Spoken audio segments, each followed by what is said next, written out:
Wala nang isang buwan bago ang kanyang undisputed super bantamweight title defense ay tuloy-tuloy na ang paghahanda ni Japanese monster Naoya Inoue. Ngayong bisperas ng Pasko habang nagdo-Noche Buena ay susubukan ng puntiryahin ng underdog.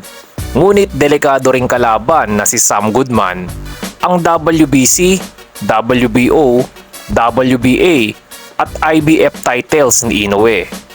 Dadayo pa ang Australianong si Goodman sa Tokyo, Japan na teritoryo ng isa sa top pound for pound o pinakamahusay na boksingero sa kasalukuyan. Una nang nangako si Goodman na gagawin niya ang lahat at handa nga raw itong mamatay sa ibabaw ng lona, pero wag naman sana. Matalo lang ang tila invincible o walang kahinaan na si Naoya Inoue. Mukhang naamoy naman itong Hapon na hindi niya dapat maliitin ng makakalaban at kailangan nga raw niyang higitan pa ang determinasyon ni Goodman dahil kung mamalitin nga naman niya ay baka siya naman ang matuluyan. Nangyari na kasi ito mga idol sa laban niya kay Luis Nery kung saan ay naging kampante itong si Inoue kaya nakalusot ang solid left hook ni Nery na nagpabagsak sa kanya sa unang pagkakataon. Tama po ang narinig nyo na isang beses pa lang nakakatikim ng knockdown si Inoue na wala pa ding talo sa 28 laban. 25 pa sa mga tinalo niya ay puro knockout. Isa nga rin siya sa may pinakamataas na knockout percentage sa mga current world champions. Sa kanyang latest update ay sumasabak na sa sparring session si Inoue at kabilang pa sa mga sparring partner niya ngayon ay sina Christian Olivo at Japet Lillamido. Umabot na nga daw sa 10 rounds ang kanilang training. So kailangan daw nilang aralin ang mga galaw ni Goodman na more on technical boxing ang estilo.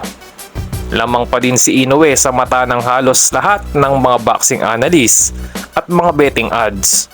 Ngunit hindi naman yan pinapansin ni Goodman na gustong-gustong makuha ang pinakamalaking upset. Hindi lang siguro ngayong taon kundi ang biggest upset ngayong current decade. Si Goodman ay undefeated din sa 19 na laban. 9 naman sa kanyang panalo ay by way of knockout. Siya rin ngayon ang number 1 rank contender sa WBO at IBF. Sa kabilang banda mga idol ay isang technical knockout win ang nakuha ni Pinoy TikTok sensation Nathaniel Bustamante o mas kilala bilang si Salt Papi. Tinalo po ni Salt Papi si King Kenny sa isang controversial na knockout win sa round 3. Nagreklamo kasi si King Kenny na ginamit daw ni Salt Papi ang kanyang siko na tumama sa mukha ni Kenny dahilan upang siya'y mahilo at bumagsak. Panoorin natin ang mga replay mga idol at kayo na po ang bahalang humusga kung ginamitan nga ba ni Salt Papi ng siko si King Kenny.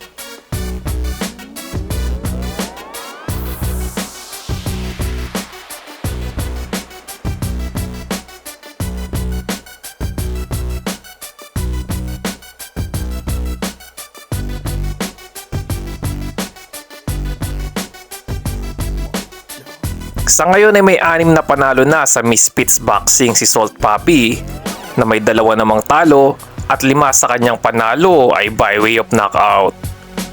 Ang Misfits Boxing ay event kung saan karamihan ng mga kalahok o boksingero na naglalaban ay mga influencers, mga YouTubers at pati na rin mga celebrities.